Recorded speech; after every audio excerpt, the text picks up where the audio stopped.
Our secret weapon is the American people who are saying enough is enough. I mean, I was here at a rally last night in Virginia.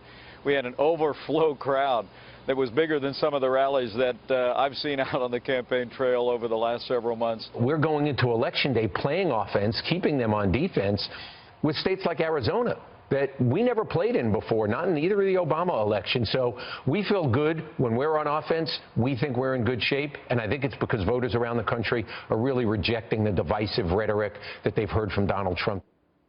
And there was Indiana Governor Mike Pence, along with Clinton campaign chief strategist Joel Benenson, appearing on Fox News Sunday today, just 2 days before Election Day. Both sides now racing toward the finish line, trying to sway every last voter in key battleground states who may be still mulling over their presidential pick. Joining me right now to talk about the state of the race is Chris Wallace, anchor of Fox News Sunday. Chris, good to see you. Good to be here. Great interview. So it's funny to see each side tell their own narrative in terms of how it's going. Spinning. How do you think it's going? Well, it certainly is tightened. There's no question about that. I think 2 weeks ago, it really did seem that Hillary Clinton was going to sail to a relatively easy victory. I think the FBI announcement by James Comey has had an impact. I think Republicans coming home has had an impact. Clinton has many more paths to 270 electoral votes than he does. But if he were to, he's got to win Florida, win Ohio, win North Carolina, flip a traditionally blue Democratic state.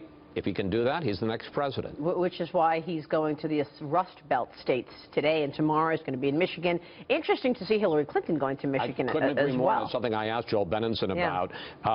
She was there on Friday. She's there again on Monday. The most precious commodity, as you know, Maria, in the final days of a campaign is the candidate's time, and the fact that she's in Michigan, a state that, for the entire campaign until like 3 days ago, we thought was off the board for Trump, not possible for him. The fact that she's there is interesting. It was a Democratic state, obviously Dem-leading state, but now she's pulling out the big guns. President Obama, she's also got going to Michigan. It shows you she's nervous about losing that area of the country, and Trump is doubling down on these Rust Belt states, saying, look, you haven't done that much better in the last 8 years. Trust me, appealing to their needs for a job. Yeah, I mean, Trump always felt that there was his message about trade, about immigration, was a natural fit in places like Ohio and Michigan and Pennsylvania and Wisconsin. Ohio, it seems to have been. He seems comfortably ahead there. Pennsylvania and Michigan are still uphill climbs. He's behind in the polls in both of those states, and he's almost, I mean, there are different scenarios, but the easiest path to 270 for him is to take one of those states, and if he flips that, he can win. People are not sure about Pennsylvania, so he can still win. It'll be harder without Pennsylvania, but that's a big one. Well, right. If he doesn't, that's one of the reasons I think he's pushing in Michigan as a kind of plan B.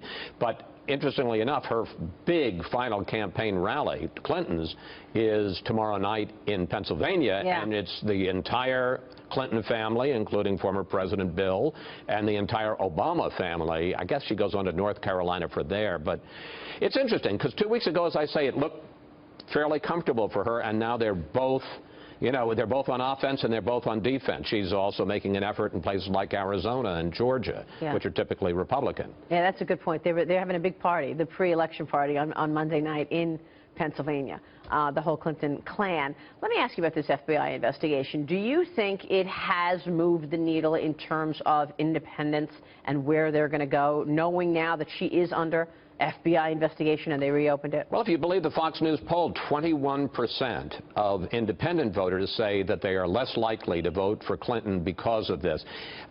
It seemed to have, just looking at the polls, it seemed to really have an impact in the first days after the announcement. It was a week ago Friday, Monday, Tuesday, Wednesday. In the polls, he was either ahead or it was a tie. She seems to have moved out to 2 or 3. I mean, we're still talking inside the margin of error, but the shock value seems to be wearing off a little bit. But of course, it does raise the possibility she could be the president-elect on Wednesday and still under criminal investigation by the FBI. Right, which is what I was just talking to Congressman Trey Gowdy about, and Jeff Sessions as well. Real quick, in terms of what happens next and in terms of the GOP and their support. This morning we see Paul Ryan coming out saying, look, I'm ready to campaign with Donald Trump. Too little, too late? What do you think, Chris? Well, in terms of the leaders, yes. In terms of the rank and file, it's important, and you do see Republicans. She always had an advantage. More Democrats supporting her than Republicans supporting him. That's disappearing. They're both getting pretty unified support from their own parties. All right, we'll leave it there. Chris, we'll see you later on. You Thank bet. you so much. Be sure